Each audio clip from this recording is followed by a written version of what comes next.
할렐루야. 우리 옆 사람과 축복의 인사 하시겠습니다. 사랑하고 축복합니다. 한 번 더 인사하겠습니다. 하나님은 당신을 사랑하십니다.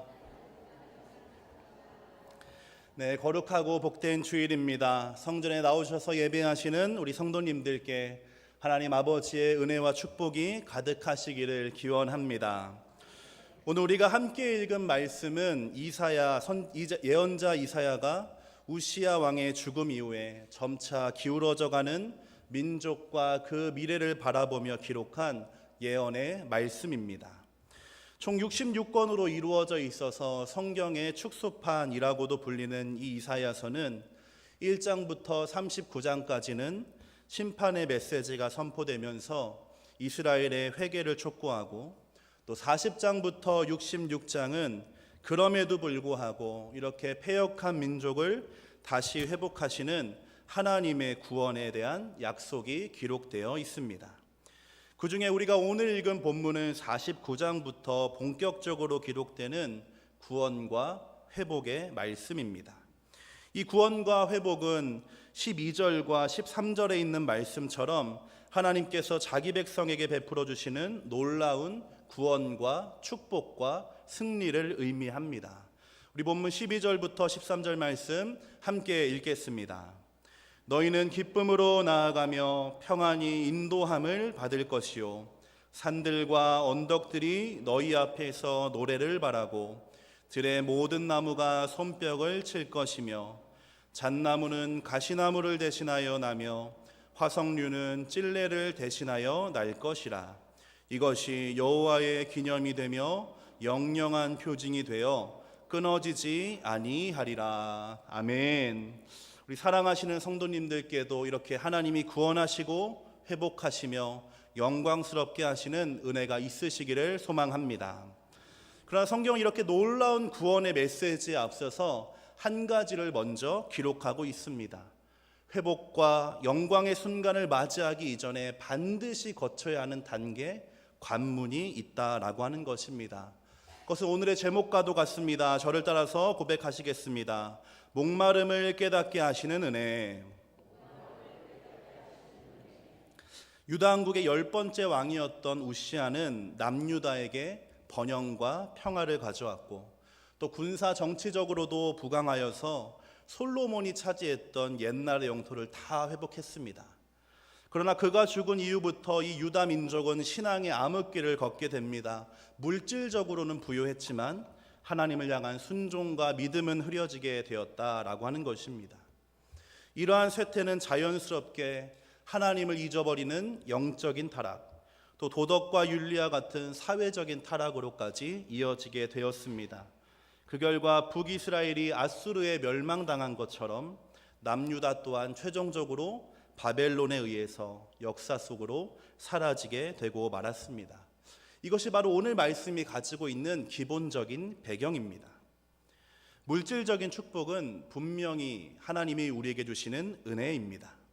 복 주시고 복 주시기 원하시는 하나님께서 그의 백성에게 날마다 은혜를 허락하여 주시기 때문입니다. 그러나 그 은혜가 계속해서 지속되고 복이 복으로 남기 위해서는 한 가지, 하나님을 기억해야만 하는 것입니다. 하나님을 기억해야만 하나님이 주신 은혜와 축복이 계속해서 우리에게 복으로 남을 수 있다라고 하는 것입니다. 내 것이 다 내 것이 아닙니다. 하나님이 주신 것입니다 라고 하는 것을 잊어버린다라고 한다면 이스라엘과 또 유다와 같이 복이 오히려 재앙의 원인이 되어 돌아올 것이기 때문입니다. 하나님을 기억하시는 우리 성도님들 되시기 바랍니다. 유다 백성들이 이렇게 하나님을 잊었던 것은 부강한 나라 또 풍요 속에서 하나님 없이 살아갈 수 있다, 나의 삶에 하나님의 도움이 그렇게 중요하지 않다라고 확신하고 자신했기 때문입니다. 예레미야 선지자는 이렇게 말씀했습니다. 내 백성이 두 가지 악을 행하였나니 곧 그들이 생수의 근원이 되는 나를 버린 것과 스스로 웅덩이를 판 것인데 그것은 그 물을 가두지 못할 터진 웅덩이들이니라. 여기서 말하는 스스로 판 웅덩이라고 하는 것은 하나님을 필요로 하지 않는 삶과 우상 숭배를 의미합니다. 이스라엘이 그것을 믿었고 그것을 믿어서 생명수이신 하나님을 버렸다라고 하는 것입니다. 그러나 그 웅덩이는 구멍이 난 웅덩이일 뿐이었습니다. 아무리 크고 깊다 할지라도 물을 담아둘 수 없는 터진 구덩이에 불과했습니다. 이렇게 물이 없다라고 하는 것은 생명과 직결되는 아주 중요한 문제입니다. 그러나 유다 백성은 그것의 심각성을 깨닫지 못했습니다. 그로 인해 다가올 갈증도 알지 못했습니다. 그렇게 이사야가 60년 동안 아주 긴 시간 동안 반복하여 외쳤던 돌아오라는 소리는 결국에 허공을 돌아오는 메아리로 남게 될 뿐이었습니다. 우리가 오늘 읽었던 2절 상반절이 이러한 유다 백성의 처지와 모습을 잘 보여주고 있습니다. 2절 상반절의 말씀을 함께 읽겠습니다. 너희가 어찌하여 양식이 아닌 것을 위하여 은을 달아주며 배부르게 하지 못할 것을 위하여 수고하느냐. 양식이 아닌 것, 또 배부르게 하지 못할 것이란 영혼의 궁핍은 조금도 해결해 줄 수 없는 세상의 가르침과 탐욕을 의미합니다. 모두 잠깐 있다 사라지는 안개와 신기루처럼 허망하기만 한 것, 그것이 우리를 배부르게 하지 못하는 양식이 아닌 것들입니다. 이스라엘이 영원한 생수이신 하나님이 바로 곁에 계심에도 불구하고 눈과 귀가 어두워져서 자신의 인생 전체를 하나님이 아니라 재물과 명예, 그 모든 것에 자신의 인생을 다 투자하고 쏟아부으며 살아왔다는 것입니다. 그러한 삶에 남은 것은 공허와 허무, 불만족과 배고픔 뿐이었습니다. 우리는 성경을 읽다 보면 이러한 유다 백성들의 모습 속에서 우리의 현실을 발견하게 되곤 합니다. 하나님만이 참 생명이며 하나님 안에 모든 것이 있음을 알고 있음에도 부와 명예, 또 의식주라고 하는 이 삶의 굴레를 벗어나지 못하고 그 안에 쫓기며 또 쫓으며 살아가고 있기 때문입니다. 그러나 요한복음의 포도나무 비유처럼 나무를 떠나서 살아갈 수 있는 방법은 없습니다. 얼마간은 살아있는 것처럼 보이지만, 그래서 내 선택이 옳았다라고 생각이 되어지지만 결국에는 죽음을 향해 나아갈 수밖에 없다는 것입니다. 감사하게도 하나님은 이렇게 나의 목마름조차 깨닫지 못하는 유다 백성들과 또 우리를 바라보며 안타까워하십니다. 그리고 그런 마음을 담아 이렇게 말씀하십니다. 오늘 우리가 함께 읽었던 1절과 2절입니다. 함께 읽겠습니다. 오라 너희 모든 목마른 자들아 물로 나아오라. 돈 없는 자도 오라. 너희는 와서 사 먹되 돈 없이 값 없이 와서 포도주와 젖을 사라. 너희가 어찌하여 양식이 아닌 것을 위하여 은을 달아주며 배부르게 하지 못할 것을 위하여 수고하느냐. 내게 듣고 들을지어다. 그리하면 너희가 좋은 것을 먹을 것이며 너희 자신들이 기름진 것으로 즐거움을 얻으리라. 아멘. 여기 있는 오호라라고 하는 감탄사는 선지자들이 재앙과 심판을 선포할 때 사용했던 화 있을진저 그 말과 동일한 단어입니다. 그러나 오늘 본문에서는 하나님의 절박함과 안타까움을 표현하기 위해 쓰였습니다. 생명이신 분을 떠나서 살고 있는 자기 백성을 향하신 하나님의 안타까움. 생명이신 나를 떠나 살아가고 있는 자기 백성을 바라보며 하나님이 맺히시는 슬픔의 소리를 오호라라는 말로 표현했다라고 하는 것입니다. 생명이신 분을 떠나 살아가고 있는 그 백성을 바라보며 하나님은 물로 자신에게로 나아오라고 말씀하고 계신 것입니다. 생명의 강 그 자체이신 분께서 물을 나눠주는 것에 그 누구보다 간절하고 뜨거운 마음을 가지고 계시다라고 하는 것입니다. 목마름, 나의 목마름은 나의 문제이지만 당사자는 그것을 전혀 인지하지 못한 채 그렇게 죽어갑니다. 그러나 그 목마름을 아시는 하나님만이 이렇게 소리치고 계신 것입니다. 너희는 어찌하여 내게 있는 물과 포도주와 젖을 구하지 않는가. 하나님의 외침이며 절규의 소리입니다. 시편 42편에 있는 사슴이라고 하는 동물은 체온이 39도나 되는 더운 동물입니다. 그리고 식도가 아주 얇은 막으로 이루어져 있습니다. 그래서 자주 물을 마시지 않으면 이 식도가 달라붙게 되고, 달라붙으면 고통스럽고, 심하면 목숨을 잃게까지 이르는 특징을 가지고 있습니다. 그래서 이 사슴에게 있어서 가장 중요한 것은 물이고 그 물을 찾는 것입니다. 이러한 사슴의 특성을 아는 사냥꾼들은 시냇가에서 기다리고 있다가 사슴을 사냥한다라고 합니다. 그러나 천적과 사냥꾼이 기다리고 있음에도 사슴은 그 시냇가를 향하여 나아갑니다. 자신의 목마름을 해결해야 하기 때문입니다. 나의 목마름을 알기 때문에 시냇가를 찾는 것이고, 그것을 얻기 위해서는 위험을 감수하고서라도 물가로 나아가는 것입니다. 왜냐하면 마시면 살고 마시지 않으면 죽게 되기 때문입니다. 그렇게 오늘 우리를 향하신 하나님의 초대, 생수의 근원이 되시는 하나님의 초대는 은혜가 됩니다.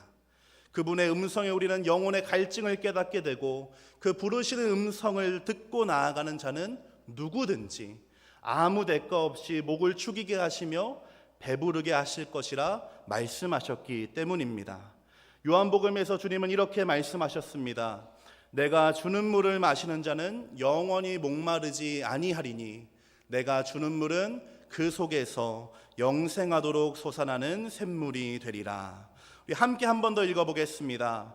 내가 주는 물을 마시는 자는 영원히 목마르지 아니하리니 내가 주는 물은 그 속에서 영생하도록 솟아나는 샘물이 되리라. 아멘. 지금도 주님은 우리를 물가로 오라고 부르고 계십니다.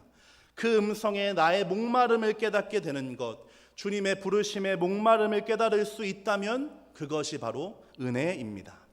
사랑하는 성도 여러분, 우리를 보시며 안타까워하시는 주님, 그 주님의 부르심과 외침을 듣게 되시기를 축복합니다. 그 음성을 듣고 목마름을 깨달아 주님께로 나아가는 자는 영원히 마르지 않는 생수를 얻게 될 줄로 믿습니다. 이렇게 주님의 음성을 듣고 자신의 목마름, 영혼의 갈증을 깨달은 사람은 물가로 나아가게 되고 목마름을 해결할 수 있다라고 했습니다. 그렇다면 이제 생각해 보아야 할 것은 이 물가로 나아간다는 것, 주님께 나아가는 것이 과연 무엇인가 하는 것입니다. 나아가야지만 목마름을 해결할 수 있다는 것은 알게 되었는데, 그 나아감이 무엇인가 생각해 보면 참으로 막연하게 느껴지기 때문입니다. 감사하게도 성경은 이 나아감이 무엇인지를 함께 기록하여 주고 있습니다. 오늘 본문 3절의 말씀입니다. 너희는 귀를 기울이고 내게로 나와 들으라. 그리하면 너희의 영혼이 살리라. 내가 너희를 위하여 영원한 언약을 맺으리니 곧 다윗에게 허락한 확실한 은혜입니다. 함께 고백하겠습니다. 귀를 기울이고 내게로 나와 들으라. 하나님께로 가까이 다가가서 듣는 것이 바로 주님께 나아가는 방법이라는 것입니다. 이렇게 가까이 나가서 듣는 것이 영혼의 목마름을 해결할 수 있는 방법이 되는 이유는 주님의 말씀을 들을 때에 우리의 영적인 눈이 밝아지기 때문입니다.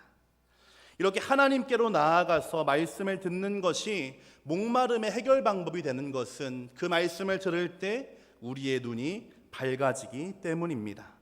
가까이에서 하나님의 말씀을 들으면 하나님을 알게 됩니다. 그리고 그 하나님이 바라보시는 나를 깨닫게 됩니다.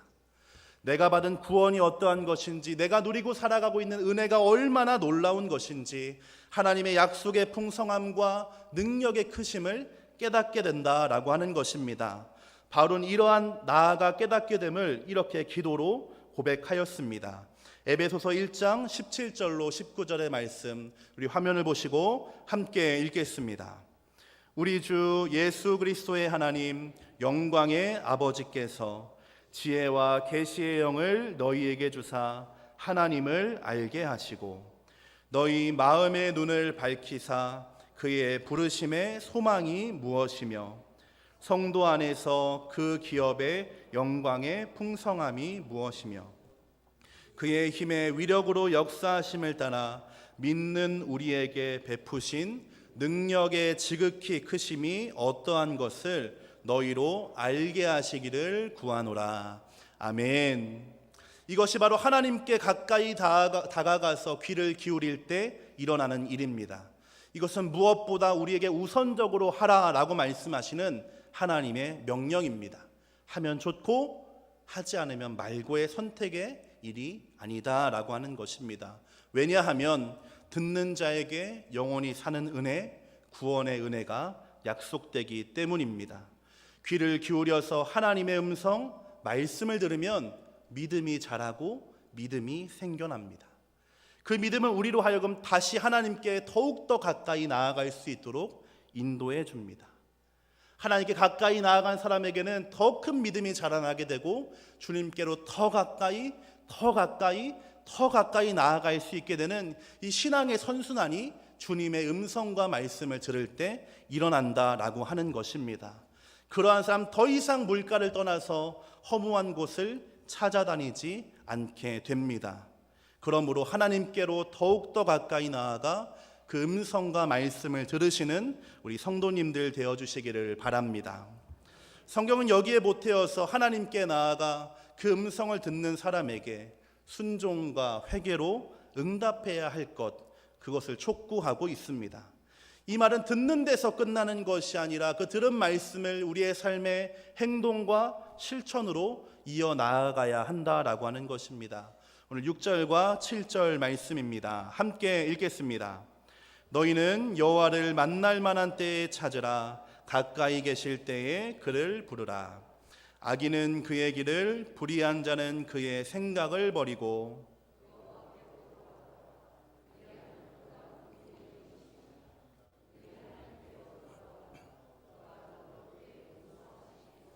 아멘.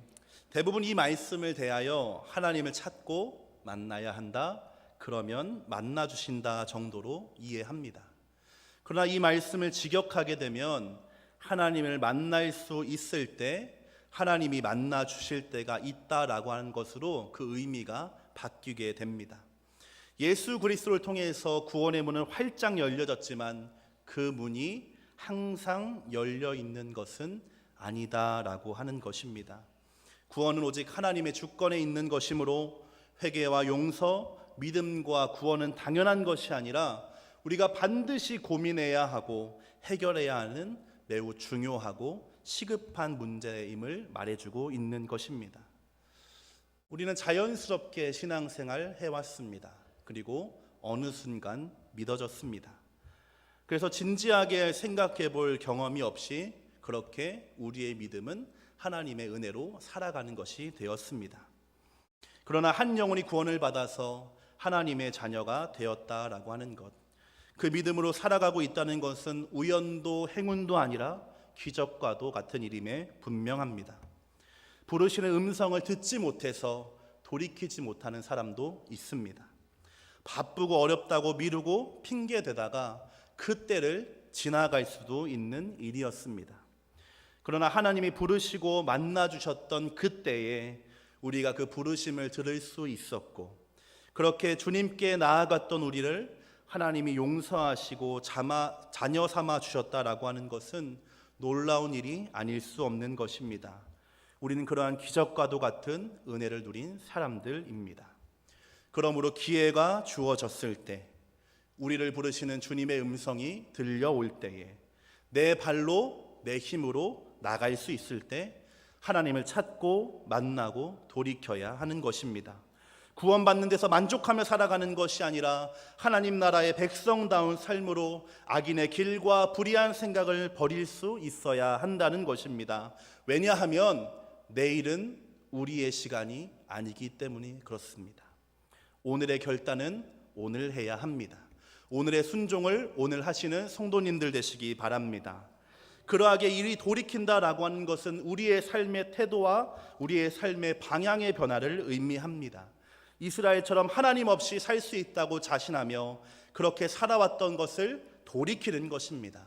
나는 하나님의 백성입니다. 하나님의 은혜와 도우심 없이는 한순간도 살아갈 수 없습니다. 이러한 고백과 믿음을 가지고 하나님께로, 우리 아버지께로 돌아가는 것입니다. 우리를 불러주시는 주님의 음성을 들으셨다면 돌이키고 돌아가시는 성도님들 되시기 바랍니다. 그러할 때에 돌아온 우리를 용서하여 주시고 맞아주시는 하나님 아버지의 풍성한 긍휼과 은혜를 경험하게 될 줄로 믿습니다. 이렇게 불러주시고 깨닫게 하여 주시는 은혜를 받아서 하나님께 나아가 영혼의 갈증을 해결한 사람, 하나님께 나아갈 뿐만 아니라 내가 정리해야 했던 삶의 문제, 과거의 문제, 악인의 길, 불의한 생각을 버리는 사람에게는 하나님의 약속이 주어집니다. 하나님께 나오는 자에게는 용서하여 주시고 구원해 주실 뿐만 아니라 축복이 약속되어 있다라고 하는 것입니다. 그래서 오늘 우리가 함께 읽은 이사야 55장에는 주님께로 돌아오라는 촉구와 돌이키라는 권면과 함께 수많은 축복의 약속들이 기록되어 있습니다. 이제 우리가 한 구절씩 살펴볼 때에 하나님이 약속하시고 베풀어 주시는 복이 여러분에게 충만하시기를 기원합니다. 우리 성경책을 보시고 또 볼펜이 있는 분들은 밑줄을 치면서 함께 축복의 말씀들을 찾아보도록 하겠습니다. 1절에 하나님은 물과 포도주와 젖을 주십니다. 물은 생명이며 포도주는 기쁨이고 젖은 약속의 땅에서 주시기로 하셨던 풍요를 의미합니다. 영원히 목마르지 않는 생수와 완전한 기쁨, 넘치는 풍요의 약속입니다. 2절에 좋은 것과 기름진 것은 하나님의 음성을 듣는 자에게 주어지는 선물입니다. 그의 음성을 들어서 영혼이 만족하게 되고 영혼이 풍성해지는 것입니다. 12절에는 바벨론의 종이 되었던 삶에서 해방되었던 자유와 평안이 있습니다. 13절에는 무너지고 황폐해진 삶의 터전이 회복되고 그것이 하나님의 살아계심을 나타내는 증표가 될 것이라는 약속이 기록되어 있습니다. 이 모든 약속은 다윗과 맺었던 언약처럼 변하지 않는 약속입니다. 11절에 기록된 것처럼 반드시 이루어지는 하나님의 말씀인 줄로 믿습니다.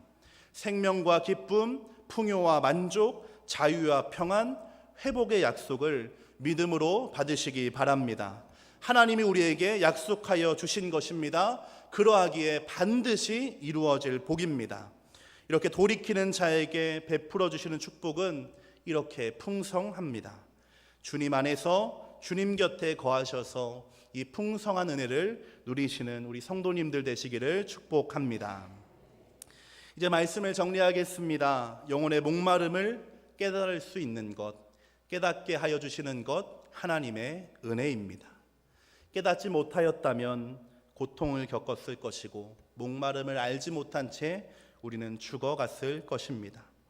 하나님께서 우리 영혼의 목마름을 아시고 그것을 깨닫게 하시며 물가로 초대하고 계십니다. 이 음성을 듣게 되시기를 바랍니다.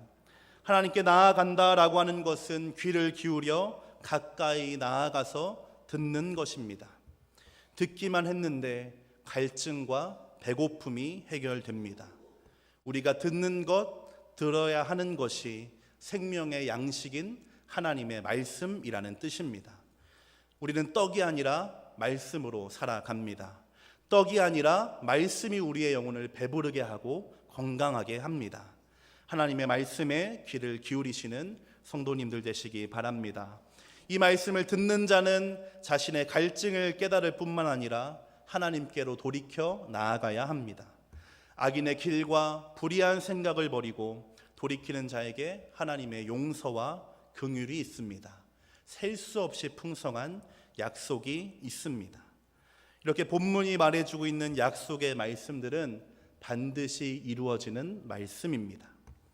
피조물들의 행복을 원하셔서 자신의 생명과 존재뿐만 아니라 능력과 은사를 주시는 하나님의 선하심, 모든 은혜와 복을 주시기 원하시는 하나님의 사랑의 성품이 그것을 이루어 가실 것이기 때문입니다. 그러므로 오직 주님 안에 주님 곁에 거하시는 성도님들 되시기 바랍니다. 무엇보다 이 약속의 말씀은 믿는 자뿐만 아니라 모든 사람 만민에게 주어진 약속입니다. 듣고 돌이켜 회복될 뿐만 아니라 하나님을 만날 방법도 때도 모르는 사람에게 이 기쁜 소식을 전해 주어야 한다는 것입니다. 모든 사람이 구원받는 것 하나님의 꿈입니다. 바라기는 새샘의 모든 성도님들, 저와 여러분이 그리고 우리가 살아가는 삶이 하나님의 꿈을 이루어드리는 하나님의 기쁨이 되는 삶이 되어지기를 축복합니다. 우리 시간 함께 말씀을 기억하며 기도하기 이전에 우리 의자에 보시면 9명의 이름이 기록된 것을 보셨을 것입니다. 지난주까지 75분의 성도가 239명의 태신자를 작정하셨습니다. 그분들의 이름을 의자에 붙여 놓았습니다. 이름도 낯설고 얼굴도 모르는 분들이지만 우리에게 맡겨진 영혼들입니다. 자, 그분들의 이름을 불러가며 함께 기도할 때 하나님, 이 영혼들을 주님께서 불러주시고 만나 주옵소서. 하나님의 자녀가 되는 은혜와 복을 허락하여 달라고 간절한 마음으로 우리 1분 정도 기도하도록 하겠습니다. 거룩하신 하나님 아버지, 우리를 주님의 은혜의 강가로 물가로 불러주시니 감사드립니다. 나조차 깨닫지 못했던 영혼의 목마름, 하나님의 말씀을 들을 때 알게 되는 줄로 믿습니다. 허무하고 허망한 세상의 것을 쫓아 살아가는 것이 아니라 영원히 목마르지 아니할 것이라 말씀하신 주님만을 구하며 살아갈 수 있도록 인도하여 주시옵소서. 우리에게 주어진 것은 오늘의 시간입니다. 오늘 내가 해야 할 일, 내가 맡아 수고해야 할 일, 순종하고 지켜야 하는 말씀이 있다면 오늘의 주님의 은혜로 응답하게 도와주옵소서. 그래야 우리의 삶은 나의 힘과 노력으로 아둥바둥 살아가는 것이 아니라 날마다 새롭게 허락하여 주시는 놀랍고 풍성한 주님의 은혜로 말미암아 살게 하여 주옵소서. 감사드리며 예수님의 이름으로 기도드립니다. 아멘. 찬송가 526장